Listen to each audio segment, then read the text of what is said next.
ഓം ശാന്തി. എല്ലാവരും പുതുവർഷത്തെ വരവേൽക്കാനുള്ള സന്തോഷത്തിലായിരിക്കുമല്ലോ അല്ലേ? 2025 പുതിയ വർഷം കടന്നു വരുമ്പോൾ ഇപ്പോഴുള്ള ഈ സന്തോഷം, ആഘോഷത്തിൻ്റെ സന്തോഷം വർഷം മുഴുവനും എല്ലാവരിലും നിലനിൽക്കട്ടെ. നമുക്ക് ഈ വർഷം 2 കാര്യത്തിൽ പ്രത്യേക ശ്രദ്ധ വയ്ക്കാം. അതിലൊന്നാമത്തത്, നമുക്ക് കിട്ടിയിരിക്കുന്ന, ഈശ്വരൻ നമുക്ക് തന്ന നിധികളിൽ ഏറ്റവും പ്രധാനപ്പെട്ടത് 3 എണ്ണമാണ്. സമയം, സങ്കല്പം, നമ്മുടെ ശരീരം. ഇത് 3 വലിയ നിധികളാണ് അല്ലേ? അതിൽ തന്നെ ഏറ്റവും വലുതാണ് നമ്മുടെ സങ്കല്പം. നമ്മുടെ മനസ്സിലുണ്ടാകുന്ന ഓരോ വിചാരവും, അത് നമ്മളെ പ്രതിയാണെങ്കിലും മറ്റുള്ളവരെ പ്രതിയാണെങ്കിലും സംഭവങ്ങളെ പ്രതിയാണെങ്കിലും പ്രകൃതിയെ പ്രതിയാണെങ്കിലും, അത് ഓരോന്നും ശ്രേഷ്ഠമാണെങ്കിൽ, ശുഭവും ശുദ്ധവും ശ്രേഷ്ഠവുമാണെങ്കിൽ, അതിലൂടെ നമ്മുടെ മനസ്സിനും നമ്മുടെ ശരീരത്തിനും സമസ്ത വിശ്വത്തിനും ലാഭം ഉണ്ടാക്കും. അതിനാൽ നമുക്ക് സങ്കല്പം എടുക്കാം. ഓരോ സങ്കല്പവും ഞാൻ ശ്രേഷ്ഠ സങ്കല്പങ്ങളാക്കും. രണ്ടാമത്തത് സമയം.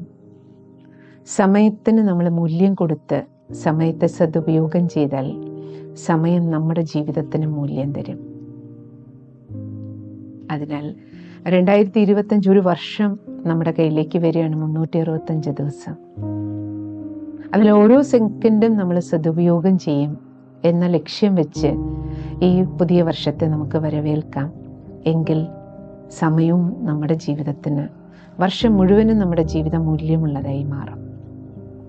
മൂന്നാമത്തത് നമ്മുടെ ശരീരം. ഇതെത്ര വലിയ നിധിയാണ് അല്ലേ? ഇതിൽ ഓരോ ഉപകരണങ്ങൾക്ക് എത്ര മൂല്യമുണ്ട്, വാല്യൂ ഉണ്ട്, വില പിടിച്ചതാണ്.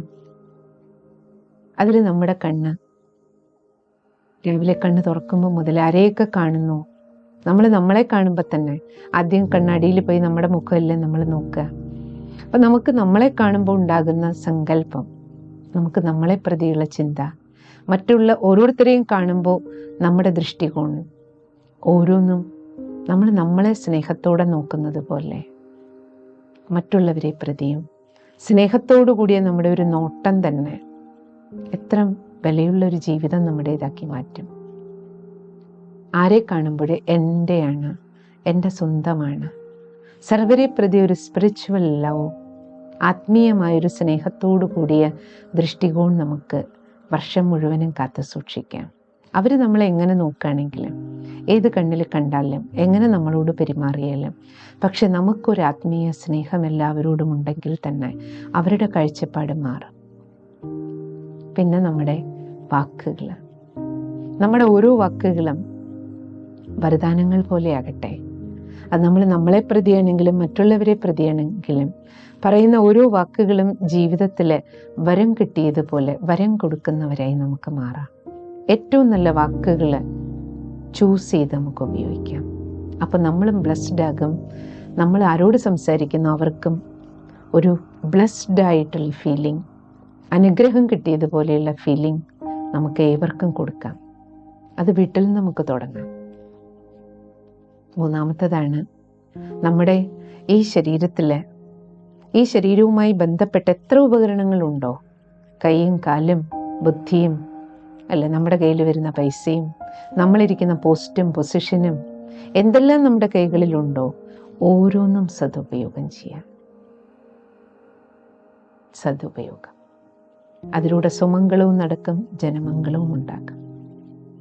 അതുകൊണ്ട് സമയം, സങ്കല്പം, ശരീരം, ഇത് ഭഗവാൻ നമുക്ക് ഈ നിധി തന്നിരിക്കുന്നത് നമ്മുടെയും സർവരുടെയും മംഗളത്തിനായിട്ടാണ്. 2025 ഈ 3 നിധികളെയും സദുപയോഗം ചെയ്യുന്ന ലക്ഷ്യത്തിനോടൊപ്പം രണ്ടാമത്തെ നമ്മുടെ ലക്ഷ്യം നമുക്ക് വയ്ക്കാം. ലൈഫ് സിമ്പിളാകണം, സാമ്പിളായിരിക്കണം. ഏറ്റവും ലളിതമായ ജീവിതം നമുക്ക് ജീവിക്കാം. പക്ഷേ ആ ലാളിത്യമുള്ള ജീവിതത്തിലൂടെ തന്നെ ഒരു മാതൃകാപരമായ ജീവിതം. അതായത് നമുക്ക് ഓരോ കർമ്മം ചെയ്യുമ്പോഴും ഓർമ്മ വേണം, ഞാൻ പറയുന്നതും ചെയ്യുന്നതും ചിന്തിക്കുന്നതും അനേകർക്ക് പോസിറ്റീവ് ഇൻസ്പിറേഷൻ കൊടുക്കണം. കാരണം നമ്മൾ എന്ത് ചെയ്യുന്നു അത് അനേകർ കണ്ടുകൊണ്ടിരിക്കുകയാണ്. അനേകർ ഇതിനെ ഫോളോ ചെയ്യും.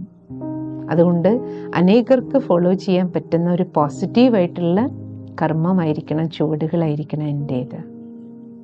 ഇപ്രകാരം വർഷം മുഴുവനും നമുക്ക് ഈ 2 ലക്ഷ്യം മുന്നിൽ വെച്ചുകൊണ്ട് വളരെയധികം സ്പിരിച്വലി എലിവേറ്റഡ് ആയിട്ടുള്ള ആത്മീയമായ ഉന്നമനമുള്ള ഒരു ജീവിതമാകട്ടെ നമ്മുടേത്. 2025 നിങ്ങൾക്ക് ഏവർക്കും കുടുംബസമേതം ആത്മീയമായ ഉന്നമനമുള്ള ഒരു ജീവിതമാകട്ടെ. എല്ലാവരും സദാ സുരക്ഷിതരായിരിക്കട്ടെ. എല്ലാവരുടെയും ജീവിതത്തിൽ വർഷം മുഴുവനും ആരോഗ്യത്തോടെ, സന്തോഷത്തോടെ, ഐശ്വര്യത്തോടു കൂടി മംഗളകരമായ ജീവിതം നമുക്ക് ജീവിക്കാം. എല്ലാവരുടെയും ജീവിതം മംഗളകരമാക്കി മാറ്റാൻ നമുക്ക് എന്തെല്ലാം നല്ലത് ചെയ്യാമോ എല്ലാവർക്കും സഹയോഗം ചെയ്യാം. എല്ലാവർക്കും എല്ലാ മംഗളങ്ങളും ഉണ്ടാവട്ടെ. ഓം ശാന്തി.